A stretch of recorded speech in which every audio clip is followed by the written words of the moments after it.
Today on Sekulow, the Fed fights out of control inflation, but will it work? Keeping you informed and engaged, now more than ever. This is Sekulow. We want to hear from you. Share and post your comments or call 1-800-684-3110.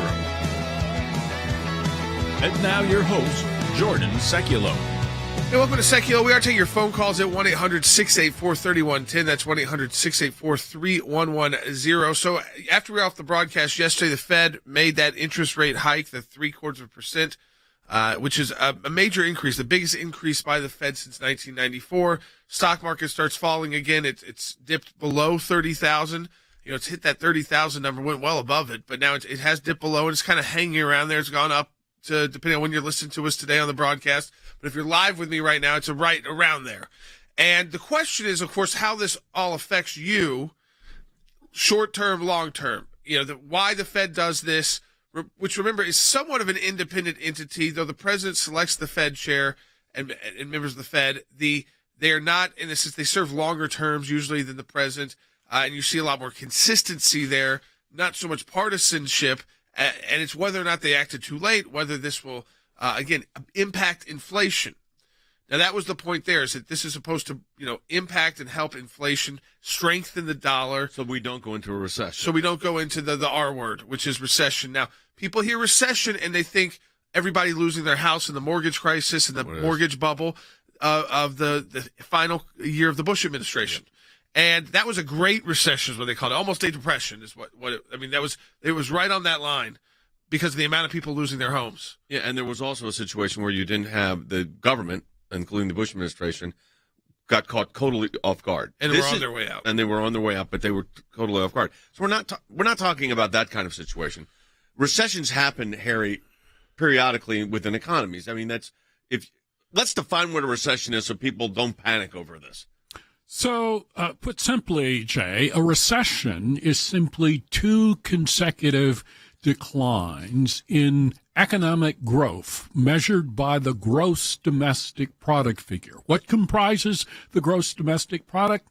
The production of goods and services, essentially as measured by the United States Labor Department. So it's two in a row. Two in a row, and that could mean that there has been an increase, for instance, in unemployment, or there has been a reduction in labor force participation rates.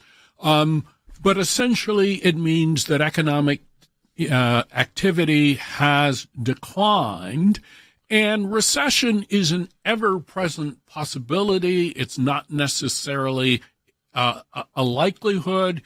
But there is an increasing likelihood of a recession if we continue to follow bad policies. Yep. And I think that essentially is what the American people should be concerned about. And they should be prepared to work really hard with respect to the November election, because that might put a brake on the bad policies coming from the Biden administration. My question for everybody out there, we want you to take part in the show today and be interactive in the show today, is, are you making different decisions about your 401k, your portfolio, your retirement? If you were getting your tax return, would you have usually put that back into the market with your with someone who handles your investments, or maybe you handle it, and you're deciding not to? So kind of what you're doing with the money that you do have, how is it impacting your life? But also talking to those out there who might be at those kind of key moments in life. Want to hear from you as well at 1-800-684-3110. Because you might, thinking about retirement, have you put it off years because of this situation? Are you coming out of retirement because you need more resources available to you that you just didn't plan this way? How is it impacting you? Do you feel the recession nature, not just at the gas pump, not just at the grocery store, but the longer term feel? And kind of how do you feel? Because a lot of this is about how you feel. How Americans feel impacts us as well about this a year from now. Do you think we'll be in a better place? 1-800-684-3110 is the number to call. There's no wrong answers. It's just we really want to get a sense from you. 1-800-684-3110. We have that petition up to stop the Biden administration's war on the American people, the war on the American economy. That's up at ACLJ.org. Definitely a good time to sign. Americans are about to pay even more. The Federal Reserve, charged with keeping employment high and inflation low, pulled out a sledgehammer Wednesday, coming down hard on skyrocketing inflation. The labor market is extremely tight, and inflation is much too high. Against this backdrop, today the Federal Open Market Committee raised its policy interest rate by 0.75 percentage point. This is what the government charges banks to borrow money. Loan rates for consumers are going to be even more expensive because, of course, those banks need to make money themselves. The idea is that if you make that money more expensive to borrow, people won't spend as much, hopefully bringing prices back down to earth. More hikes are expected this year, as the central bank leans on higher borrowing costs to drive down demand since consumers can't buy as much and therefore slow inflation. The last time the Fed raised rates this dramatically was in 1994, when inflation was only at 2.7%. Last month, it surged to 8.6%. Despite the bold action, the central bank can only do so much. They signaled that they're a lot more willing now to over-tighten than under-tighten, and they're willing to be backward-looking on economic data in order to realize when they've over-tightened. So all of this, the Fed, these other decisions by central banks, really increase the odds of a recession. A lot of us were warning a year and a half ago that if the Fed keeps printing money to pay for this expansion of government, we're going to end up with inflation. That's exactly what we have today. And now it's a bit amusing because now the Fed is claiming that they're solving the problem. Well, they're forgetting to mention that they actually created the problem. It's like an arsonist who sets fire to a warehouse and then boasts about the pails of bucket that he's throwing onto the fire to extinguish it, all the while his buddies are throwing more gasoline into the back door. All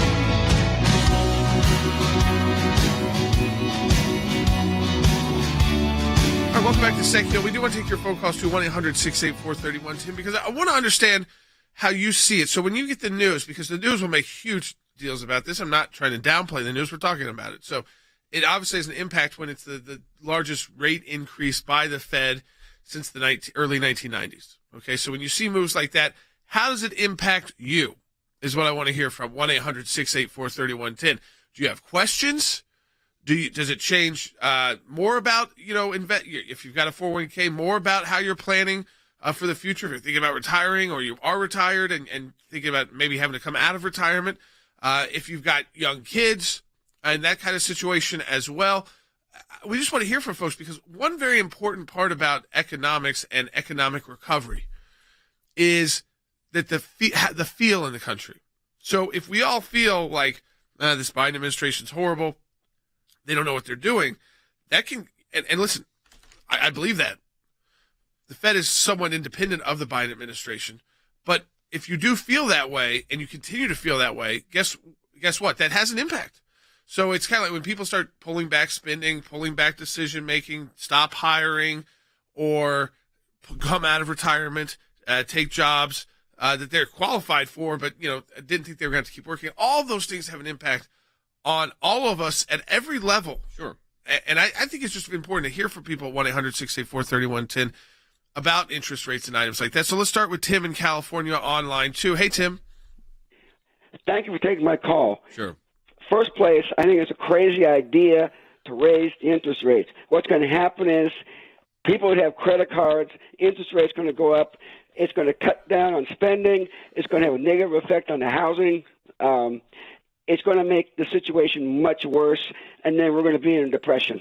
Well, let me go to our law and economics professor on that, because there is a sense that by raising the interest rates, you actually will cool things down a little bit, letting everything settle in. But Tim, by the way, totally understand your concern on the actual cost of doing this to the American people. I filled up my gas tank yesterday. It got to $100 and it just stopped. Yeah. And I was not empty. Harry, but Tim raises a concern. Is this interest rate increase going to just make it worse? Well, I think it will make it worse for many individuals, particularly for home buyers. So it's important to keep in mind that the CPI, which is currently at 8.6%. What is that? Consumer Price Index. The Consumer Price Index measures food, clothing, gasoline, right, and a raft of other things. But it's important to keep in mind that that index has changed substantially. in terms of what it measures since 1983. And essentially, it's taken out mortgage rates. They are no longer. So for Tim's Tim, that's why we're point, focused on Tim's. If you focus on Tim's point, he raises a very, very good point. And so since we are already underestimating the consumer price index, consumer prices in real terms are probably higher for individuals that share, for instance, Tim's concern. On the other hand, the Fed got us in this mess to some extent because they essentially expanded the money supply by 3 or 4-fold over the last 5 or 6 years. Now, some of this was driven by the pandemic. Right. And then you also had a large portion of government spending that was driven by the pandemic. Yep. So I think what the Fed is now saying is we are beginning to go into a hole, so we need to stop digging. If you were running the Fed, would have you increased the interest rate? Yes, I would have increased the interest rates. I probably would have gone up 50 basis points as opposed to 3/4. And when would have you done it? I would have also done it much sooner. I think if you had done it sooner, then you could have moderated the inflation rate. And so part of the issue that Tim is dealing with is bad policy that is multiplied by steroids. Yeah, you talk about the credit card rates. They go up, so it costs a lot more to carry a balance on the credit cards. Your interest rate, if you've got an adjustable interest rate on your home, that changes too. So it impacts every part of your life. I mean, so your daily spending, your bigger spending, the mortgage spending, it impacts. And we already have had the impacts of gas prices and items like that. I want to go back to the phones. A lot of great calls, different angles, exactly what we said, because we've got listeners in very different economic situations and in different points of their life also. So let me go back to the phones and go to Jerry in Texas, because Jerry is uttering something I think a lot of us feel right now. Yeah. Hey, Jerry. Hey, guys. Thank you for taking my call. I appreciate it. Great. Go ahead. Very difficult circumstances for me. I've had to stop funding my 401k just to be able to survive and do our daily living now. And so between gas prices and energy prices, not everything can be blamed on Putin. I also agree with the discussion about, hey, we should have seen this, and you started pumping the brakes many, many, many months ago when the data came out. Yeah, and by the way, I'm an equal opportunity critic on this. And then in that sense, I think the fact that the Bush administration was caught so off guard at the end of their term, and I know it was the end of the term, Jordan, but so off guard that we had an unbelievable economic collapse, almost ended up in depression, was frankly inexcusable. The Biden administration was too slow to the gate. I agree with Harry. If you would have increased, a moderate increase in the interest rates of 50 basis, basically 0.5% increase 6 months ago, would have lessened the blow on this and maybe tempered some of this down. What makes me nervous when all of this happens and you've got an administration like this in place is that they will come up with a solution. And the solution will be massive amount of government spending, influx of cash for you, and you will get more dependent on another government program. And so they'll see this. They've got to get through this politically. It doesn't like this is going to help in the midterms. Short term, they can't. But long term, the re-election strategy for Biden or whoever the Democrat nominee is could be, okay, these Republican tax cutters, no, that's not what we need. You need more money to you. And I think they always try to seize on these opportunities. They don't have the votes in the Senate right now to pass that kind of legislation. If they did, I think that is what they would be doing. They'd be creating another major government program. But I think when you hear people say, like, I'm not putting money in my 401k, that's also going to lead to later retirement. Yep. It's going to be a different decisions down the road. So it's not just the short-term impact of, I'm having to spend a little extra on my bills, so I'm not funding my 401k. That's a big decision because it does impact when you exit the workforce. It does. And if you look at, so there's the short-term, the near-term impact, and then, Harry, the long-term impact. What you want to do is get out, if we get, and we're not in a recession yet, technically, we're into high inflation. If you get into recession, the goal is to get out of it quickly. I think that is correct. And I think the frustration of many of the callers, many of our listeners, is that we have an administration that is willfully blind to the evidence, which is right in front of their face. And so many people in the Biden administration will claim they do not believe in an intelligent design. But apparently they believe in intelligent bumbling with respect to the United States economy. So the Biden administration made its initial mistake on January the 20th when he was inaugurated. And essentially, what did he do? He doubled down on his opposition to fossil fuels. And so if you look at inflation rates in the United States, one of the major drivers is the rise in fossil fuel prices. So what is the solution according to the Biden administration? Their solution is to focus on wind and solar, which makes no sense. So we should unleash energy independence. Yep. We should consider strategic nuclear power plant production. And we should also consider, and this may be somewhat more controversial, is helping the Russians and the Ukrainians find a way out of their conflict. I'm not going to take a particular side on all of that, but if you think about food, a large portion of grain comes from where? Ukraine. It comes from Russia. Fertilizer comes from Ukraine and Russia.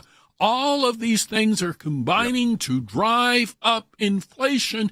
And so the Biden administration's approach is our policies aren't working. So why don't we double down on failing policies? All right, folks, we'll continue to take your phone calls at 1-800-684-3110. That's 1-800-684-3110. I want to hear from people at different points of life, whether you're an employer or an employee, whether you are about to retire, you already have retired. How is this changing your outlook? Are you starting to plan more in a long-term sense for this? Which, listen, some folks don't have the luxury to do because they're trying to get by week to week right now. But how has that changed too? Because I know who I'm talking to is folks who are folks who work, they have good jobs, they're informed folks. Listen to this broadcast, either still working, a lot of small business owners, and a lot of people who are right around that retirement age who may be thinking twice about it. So, again, we want to hear from you at 1-800-684-3110. The moms and dads out there as well, how it's affecting your family and your kids. That's 1-800-684-3110. You can do something about this at ACLJ.org. Read that petition to stop the Biden administration's war on the American economy. It's literally what it is. At ACLJ.org. Sign it today. Because of the support of every member of the ACLJ, one of the practice areas that we've been able to develop is Freedom of Information Act requests, or FOIA requests. It's thousands of pages of paper, and in those thousands of pages of paper, you usually find a nugget. The goal here is to gather the puzzle pieces. Sometimes you don't know which ones will be important until they become important. Government agencies acting out of control. We have exposed that in our FOIA litigation, and we do that every day that we bring these cases. It is your statutory right as an American citizen to have access to documents that reveal how the government is functioning, how your government is functioning. Do you remember the Iran deal? There was a video about what took place on that deal, and it was edited. And the edit took out the key part of what was going on. State Department, White House, editing videos to keep it from the American public. How do we know? Because our FOIA litigation got that document. We took it to the IRS. No one ever does that. And because of it, it's a very weak government agency that used to be the scary government agency. What the IRS was doing was violating the Constitution and statutory law. Because of the litigation we engaged in, it's a different agency. They can't do what they were doing before. And they've been hiding behind in the shadows. These FOIAs bring them to light. And all of this information came because we went to court to get the information. Many times when we make these requests, the requests actually end up in court as the bureaucracy fights back to withhold the information. But that's okay because the law is on our side. We are entitled to the information that is in these requests that we have made. We've got the declassified list of Obama administration officials who started asking to unmask. How was our government operating? What were they driving at? What was their agenda? What was their motive? The picture that it paints is one of terrific abuse. Those of you that support the ACLJ, this is what it's all about at the end of the day. Think we haven't been on this, folks? We've been on it.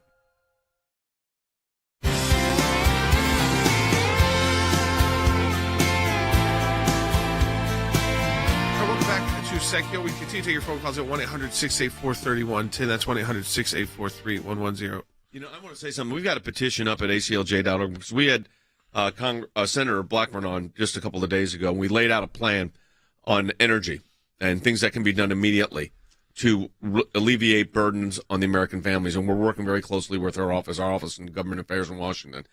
There's a petition up at ACLJ.org that says, "Stop President Biden's economic war on American families." And I'm going to encourage, we just launched it today. I want to encourage you to sign it. We want to get to 50,000 signatures. We're going to deliver it then to the United States Senate. So it's at ACLJ.org. Stop President Biden's economic war on American families. Because, Harry, that's what this is right now. Whether we're talking about a stock market that's down as we're on live 700 or something points, or interest rates ticking up, it's a war on the American family because, if they would have done things preemptively, we wouldn't be in this situation. I think that is precisely correct, and I think that's a brilliant title for a petition. In essence, it cuts to the chase, because at issue here, fundamentally, is the Biden administration's declaration on the inauguration day, a war on American middle-class families. And it started with energy, it's progressed to food, and the American families are paying an increasing price with respect to home mortgages.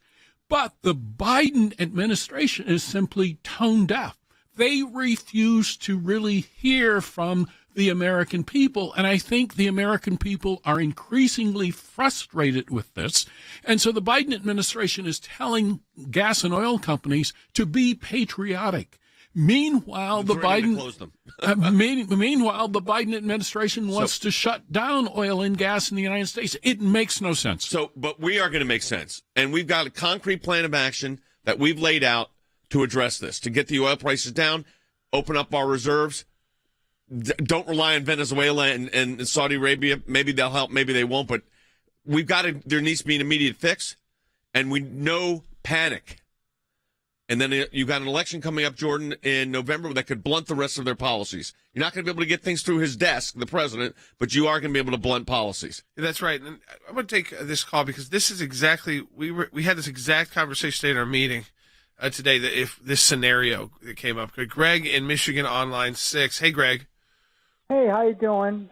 Thanks for taking my call. It's Greg from Westland, Michigan. Twofold issue on the economy. First of all, I retired about 4 years ago, not much by choice, but I had to. But what I'm doing with any spare money I do have right now, I am filling out a couple deposit slips. As they say, pay yourself first and buy shares when you can, like low. So that's no big deal. But the secondary issue is I have my mother's estate still, getting closed out. Yep. Now, my nightmare now is when that trust account gets closed out, I'm going to have to change what I'm going to do with it. Yeah, so listen, we're not in a position to give you financial advice. That is not what we do on the broadcast. We're giving you overall where we see things economically and policies that could impact that. You need to talk to an investment advisor about whether you sit on the sidelines. I mean, the trend right now is people that have cashed out are sitting on the sidelines, market's going down. They're going to go back in when they think the bottom or near the bottom. Some people think we're not near that yet, so but we don't want to be giving that advice. Kind of decisions but people those are are making. real decisions, Greg. I know. And where Greg is in a situation where he's got cash resources, he's got decisions to make. That everybody's not just living week to week. That there are also the longer term decisions at play here, and I think that's why it's important that we keep hearing from all these different perspectives to listeners to our broadcast who are in vastly different situations. In their life, where they are age-wise, where they are with their, if their parents left money to them and this estate closed out, and you see that he's getting an estate closed out, and what he probably usually would have done in a decent economy is gone out the window. Right. That's the big news, is that people are kind of starting from scratch on their planning. Well, I think that's the unfortunate part of this. Let's take another phone call. Yep, back to the phones we go. It's 1-800-684-3110. Let's go to Edward in Ohio on line 1. Hey, Edward. Yes, sir. Thanks for taking my call. My question is, I'm on disability, and I only get so much a month. And then on top of that, I can't have a savings over $2,000, which is very crippling for me. And what in the world can we do about this? Because, that puts you outside of this is the difficulty with the Social Security disability, Harry, is a little difference like that, and it can put you outside the obtaining your benefit, which, by the way, you paid for when you were working. That is a system that needs total redo.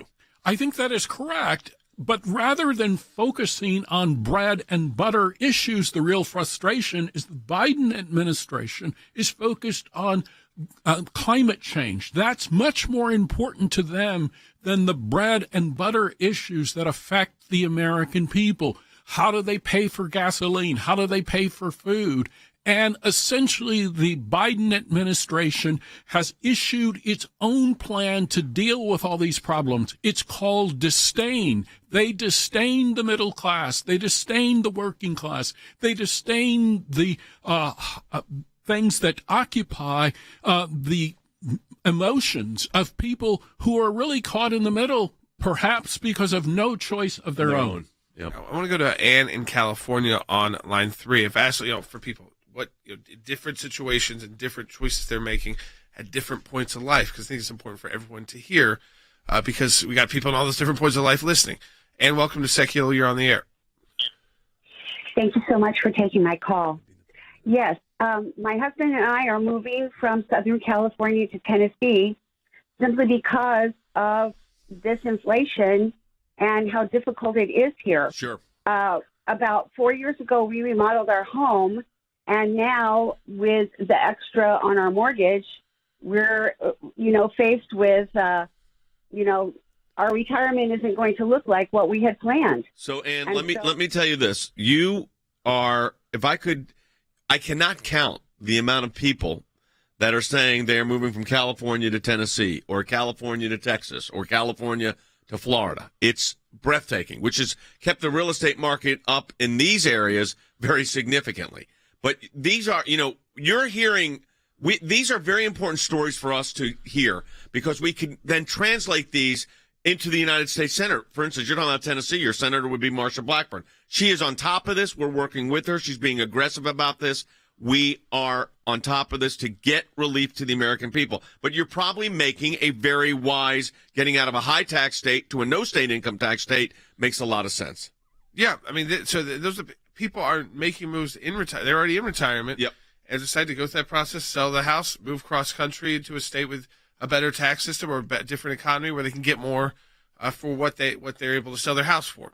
So we'll continue to take your phone calls. This second half hour is coming up. Rick Grenell is going to be joining us. We're talking politics as well because obviously this all plays into that. And we've got elections coming up in November. So with the economy, with the elections, we even saw that wild surprise Republican win out of Texas in a 13-point favored Democrat district. A Republican wins a special election. I mean, that can be a sign of things to come. And also the nastiness that's being leveled at some Republicans, I think you can see, again, a sign of things to come when you can't run on policy issues, you start running on personal attacks. But again, 1-800-684-3110. We got one line open. Who's going to grab it? 1-800-684-3110. Sign our petition at ACLJ.org. Stop the Biden administration's war on the American family, the American economy. That's at ACLJ.org. Doesn't cost a thing to sign that petition today. We're in a fight for life that is incredible right now. Barbaric and horrific. This is the New York State's law on unrestricted abortion. No protection for the unborn child. Not only they passed it, they celebrated it. Zero protection. Used to have personhood protection. Right. Now they don't. That is now all completely repealed. We've handled a series of cases involving those that are being persecuted for their faith. They called it terrorism, but they actually use in the indictment itself the word Christianization. A principal comes and yanks your Bible away. A teacher became aware that the student was reading from the Bible. We're here standing for these kids and their families. Prohibited from meeting with other Christians during recess. We do have to fight against them when they occur. Otherwise, those abuses will win the day. This is a fight that you're going to have to be engaged in. It's already a long-term struggle. It is not over. We are so grateful to the people who prayed for us, and we are so grateful for ACLJ.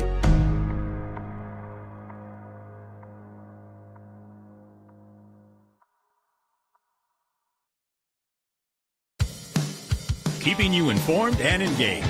Now more than ever. This is Sekulow.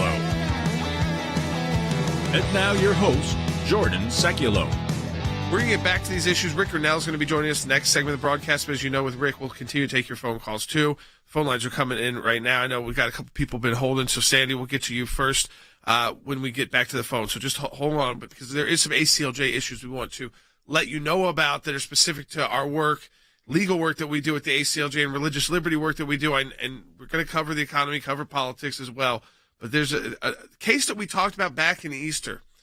Of course, it was attacked by an anti-Christian group on a VA hospital store during Easter because, they were selling too many religious Christian books, inspiration books. And initially, it was the Easter display. Yeah, so they had let's be clear, because Mikey Weinstein likes you to be clear, and that's fine. But he, of course, loves attacking these things. So he went after an Easter display, and then because of that, people that were hostile to religious messages then said, but in the bookstore, they're also selling a spindle of books. And you've seen this in every hospital.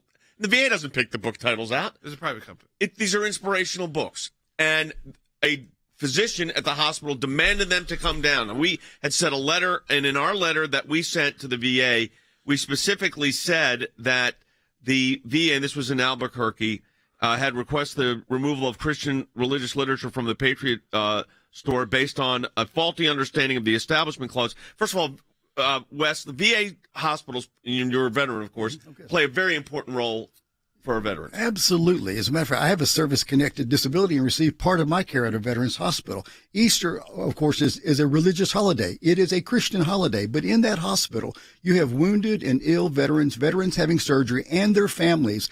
They look often for comfort and hope in their religious beliefs. That's why these books were in the bookstore. It's the same reason that the VA medical centers have chaplains, because people in crisis need to lean on their faith, and the VA is trying to facilitate and meet the needs of veterans, and they're being attacked for it. Yeah, so, that's important for people to understand. Then also, what we did was we sent a letter to the VA when all this started breaking, and we also sent a Freedom of Information Act request, and we got a series of emails, Andy, where it went from the Easter display to an attempt to remove all Christian material from the bookstore. And by the way, you're not compelled to buy it, but to remove it from the bookstore. That's right, Jay. One of the emails in that chain of emails particularly appalled me. It was from the primary care physician, and she signed herself as the mindfulness instructor, and she said she went into the VA Patriot store at the VA Center and says, "Today I was in the Patriot store again, and I went to the book rack to check it out,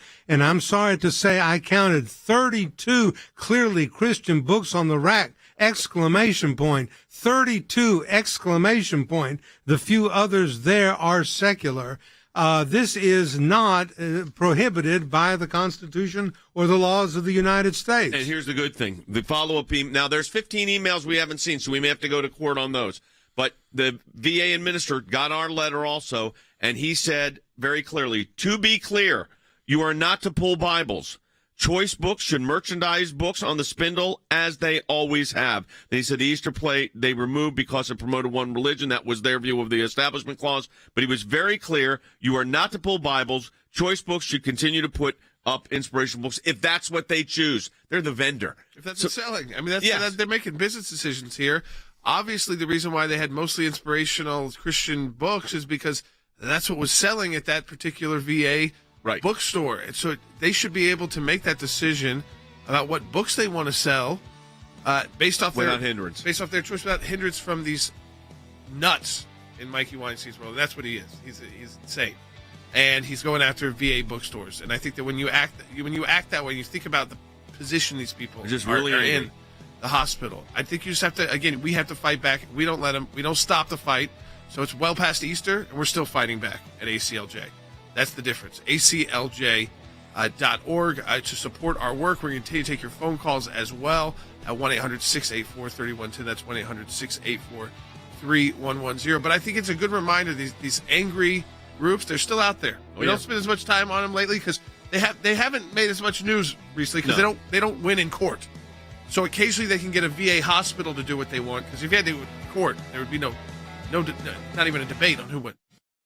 Because of the support of every member of the ACLJ, one of the practice areas that we've been able to develop is Freedom of Information Act requests, or FOIA requests. It's thousands of pages of paper, and in those thousands of pages of paper, you usually find a nugget. The goal here is to gather the puzzle pieces. Sometimes you don't know which ones will be important until they become important. Government agencies acting out of control. We have exposed that in our FOIA litigation, and we do that every day that we bring these cases. It is your statutory right as an American citizen to have access to documents that reveal how the government is functioning, how your government is functioning. Do you remember the Iran deal? There was a video about what took place on that deal, and it was edited. And the edit took out the key part of what was going on. State Department, White House, editing videos to keep it from the American public. How do we know? Because our FOIA litigation got that document. We took it to the IRS.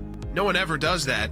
And because of it, it's a very weak government agency that used to be the scary government agency. What the IRS was doing was violating the Constitution and statutory law.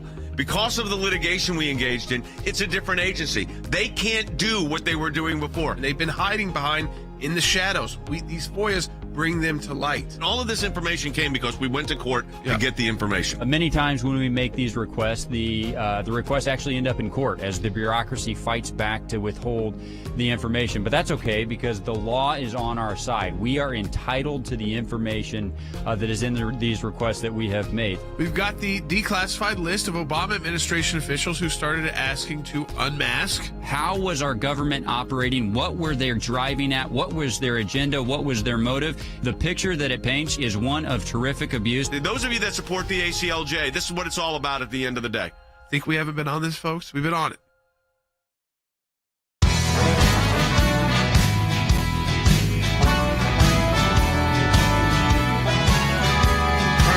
Take your phone calls too. There is another line open, so someone grab that, 1-800-684-3110. We are talking, of course, about the economic situation. We're talking about the Fed increase, but also the politics of all this too, because again, we're in primary season. We've got special elections, the amazing special election in Texas, and a Democrat plus 13 district that was not on a lot of radars, where the Republican ends up winning by 7 points. And again, I think she shows, and ran as a very conservative Republican, 84% Hispanic district in Texas. So we're seeing these moves, and I think as we start seeing primaries wrapping up towards the end of the summer, we have to see the unifying movement of the conservatives, and also just getting behind people in November, because this is how you blunt a lot of these bad policies. So I want to go to Rick Grenell on this. So Rick, right off the top, we're starting to get a good sense of primaries across the country. Some people are getting candidates they want to win. Others, sometimes not your preferred candidate. And I think it's also, we're not at the healing phase yet in some states, but in other places they are, where they have to come back together and say, we've got this bigger a battle that we are fighting. And I think it's one way that people can blunt some of this economic bad news is to get more Republicans into Congress.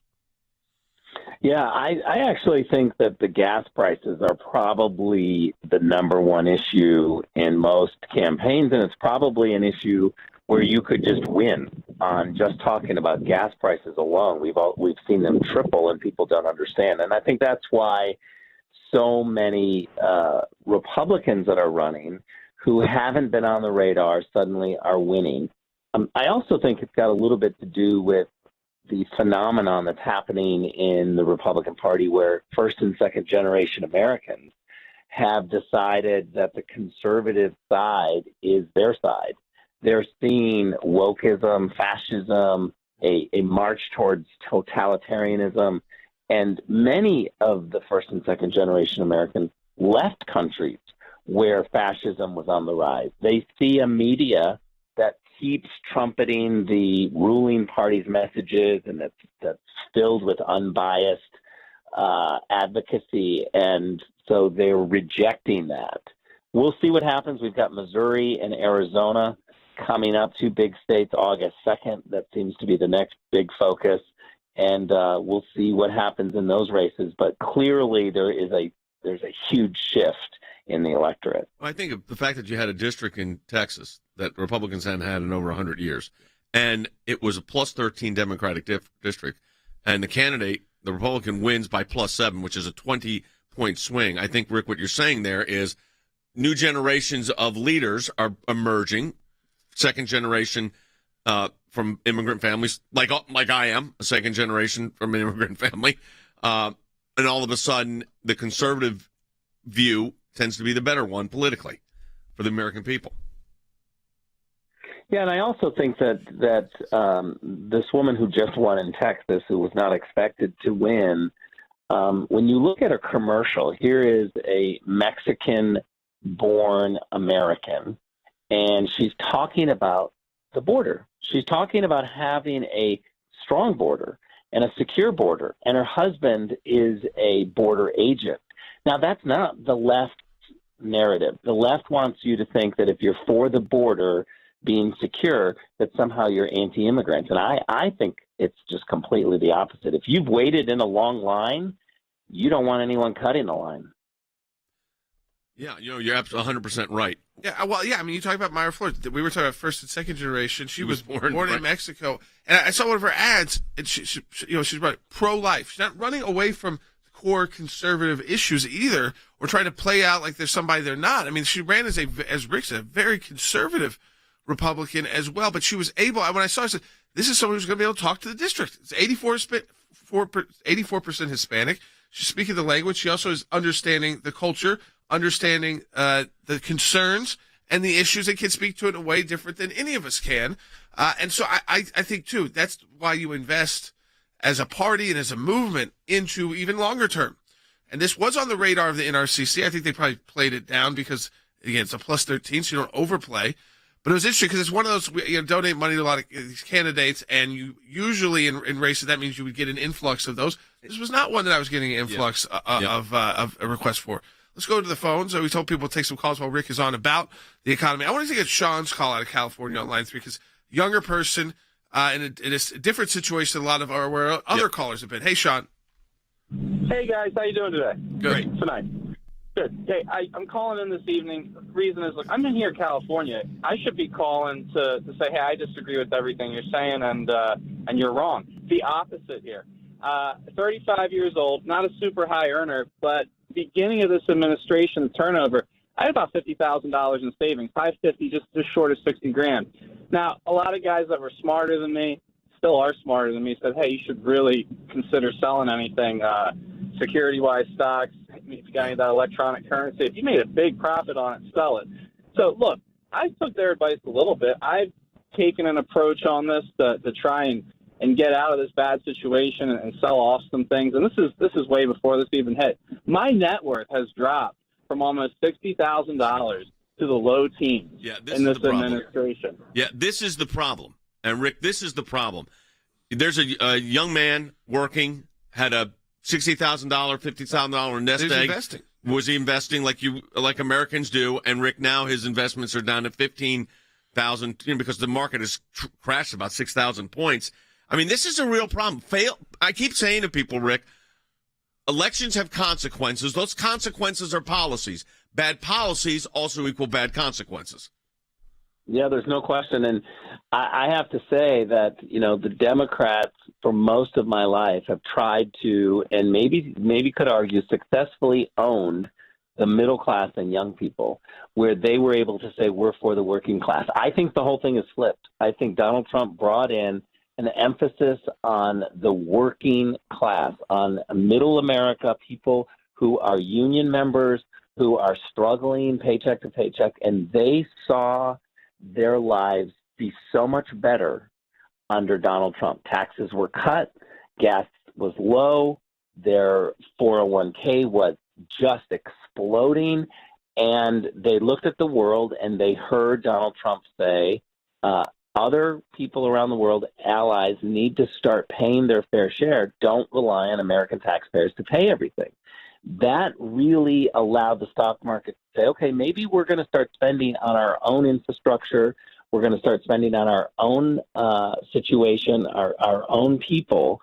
And that in turn bred a huge stock market increase, faith in the American system. That has all imploded under Joe Biden. And now what we see is on a daily basis, people filling up their cars. It's way too expensive. Their 401ks imploding. And the biggest thing is fear about the future. That's what the Democrats have given us. We go to Demetro in Washington State. And, folks, we got a couple lines open because we've been taking calls. So give us a call. We want to keep hearing your stories, keep hearing your thoughts, where your situation at 1-800-684-3110. That's 1-800-684-3110. But, Demetro, I saw your information up on the call screen. I want to go right to it. Welcome to Sekulow.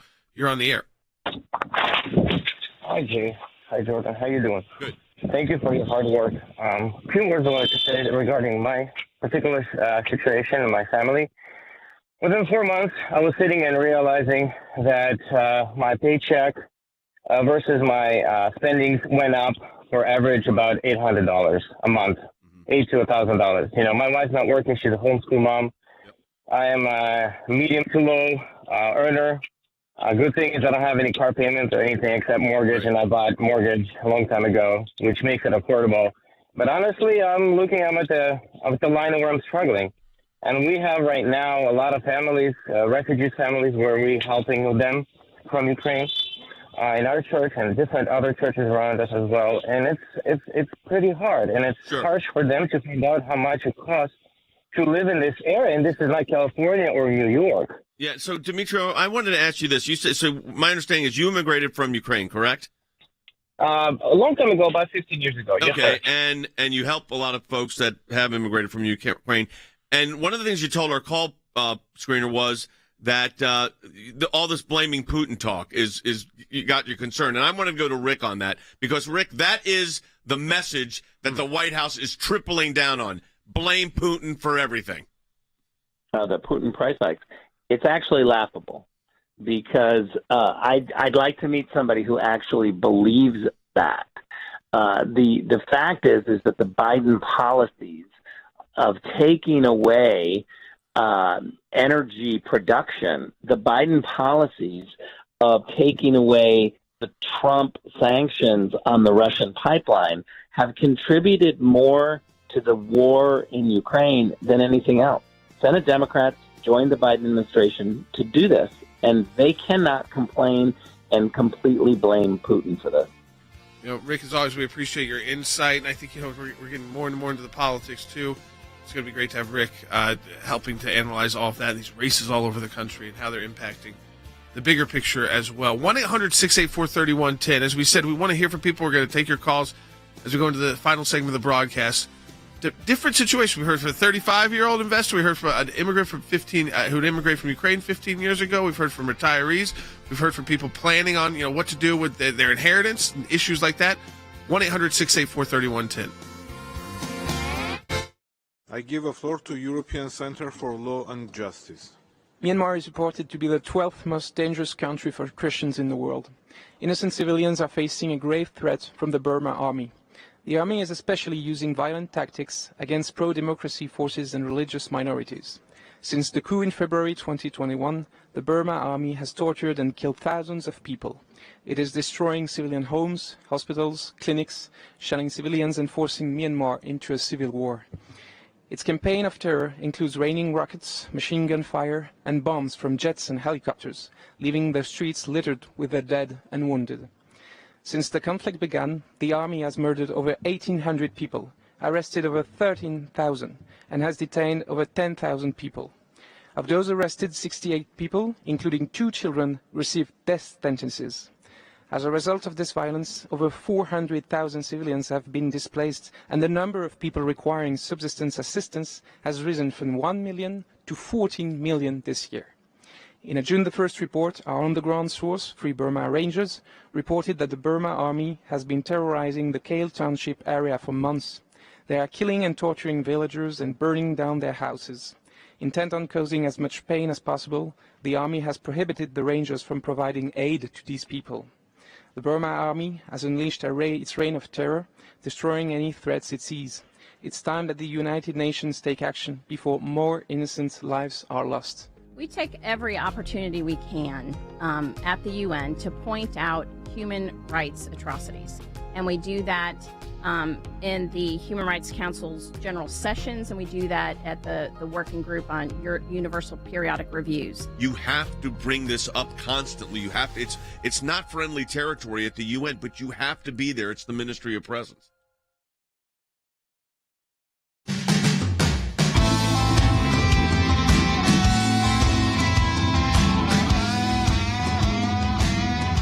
Welcome back to Sekulow. We're taking your phone calls, 1-800-684-3110. That's 1-800-684-3110. I want to hear from different folks, different economic situations. We saw the Fed rate hike. We talked about that early in the broadcast. This segment is about all of you and taking your phone calls. So 1-800-684-3110.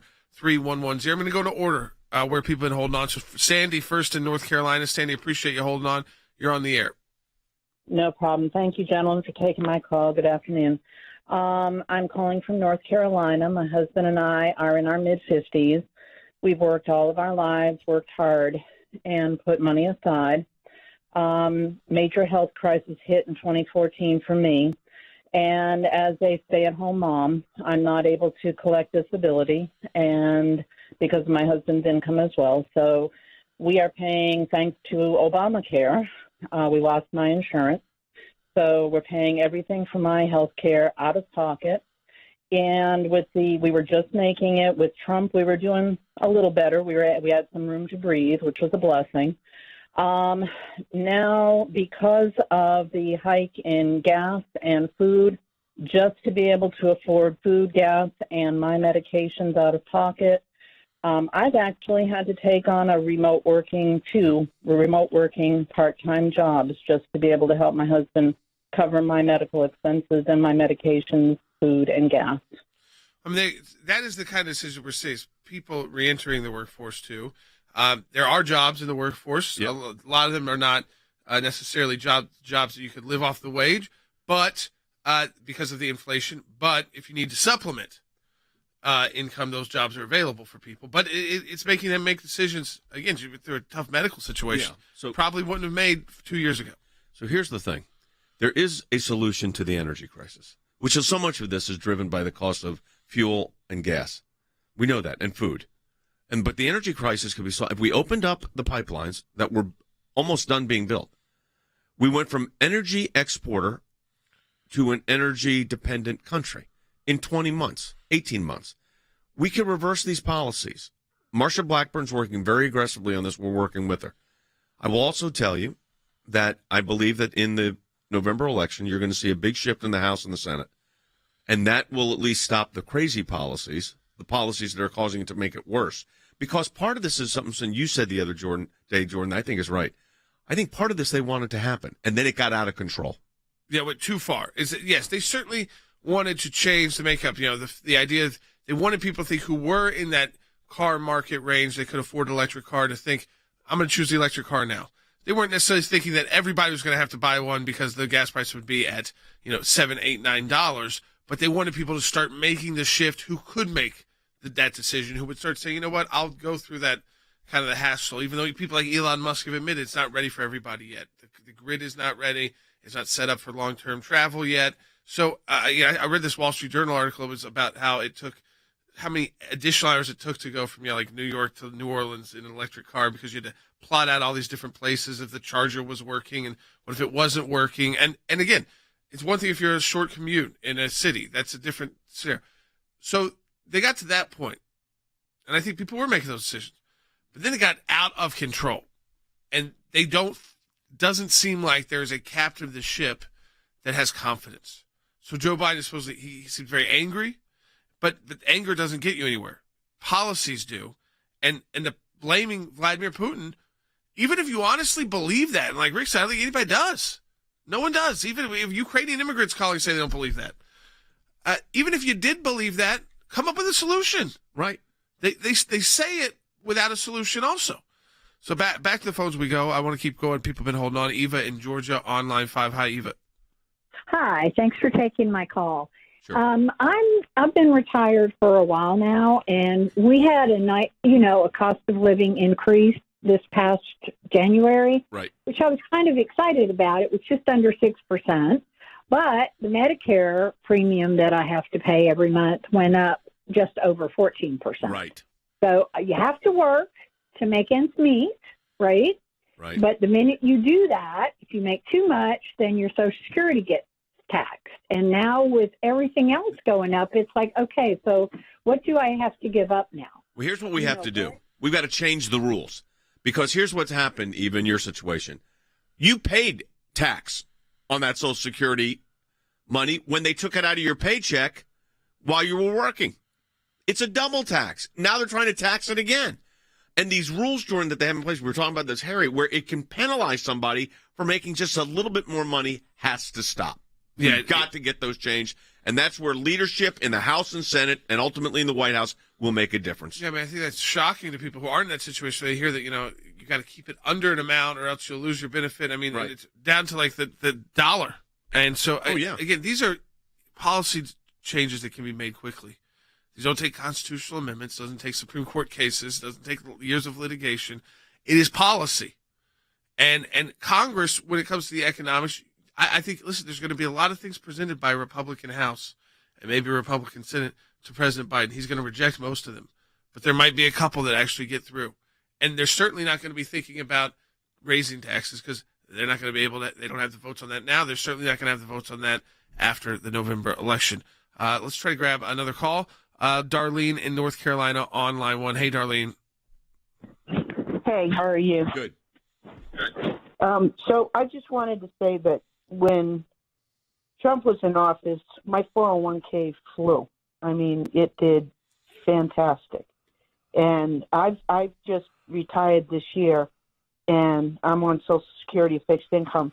And with everything the way the prices are, it's like everything that I had and was secure in now is very unsecure. And it's very difficult. And if it wasn't for my family, I wouldn't be able to get along. So this is why we're doing this broadcast, so we can communicate all this to our representatives in the House and Senate. But I also want to tell you this.